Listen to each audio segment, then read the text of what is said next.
Hi friends, welcome back to my channel. So ఇదైతే మా ఇంట్లో మెయిన్ చేసుకున్న శాఖ అనమాట. బోనాల కంటే ముందు రోజు కానివ్వండి, 2 రోజుల ముందు కానీ ప్రతి ఒక్కరి ఇంటి దగ్గరకి గడప గడపకి అమ్మవారికి శాఖ సమర్పించిందే ఎవ్వరు కూడా బోనాలు స్టార్ట్ చేయరు కదా. సో మనకి ఆషాఢ మాసంలో వచ్చే పెద్ద పండగ ఈ బోనాల పండగ. సో ఆషాఢంలో అమ్మవారి గాజులు కానీ, ఇష్టంగా పసుబొట్టులు కానీ ముత్తైదులకి ఎంతో మంచిగా చేస్తారు కదా. సో మా ఇంటి పక్కన ఒక చిన్న గుడిలో అమ్మవారిని ఇలా విగ్రహాన్ని పెట్టి అమ్మవారికి బియ్యం పోసి ఇలా అమ్మవారి ఊరేగింపు అనేది స్టార్ట్ చేశారు. సో ఆ వీడియో తీసానమాట. సో మీ అందరూ చూడండి అని నేను పోస్ట్ చేస్తున్నాను. నాకైతే కన్నుల పండగ జరిగిందనమాట.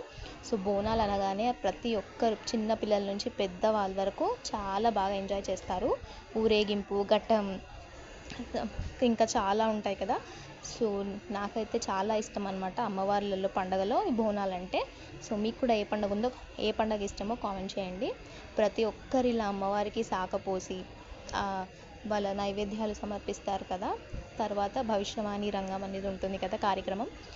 సో నాకు వచ్చేసి మా ఇంటి దగ్గర అమ్మవారు ఇలా వచ్చినప్పుడు నేను చాలా హ్యాపీ అనిపించింది అనమాట. ఒక పాజిటివ్ ఫీలింగ్.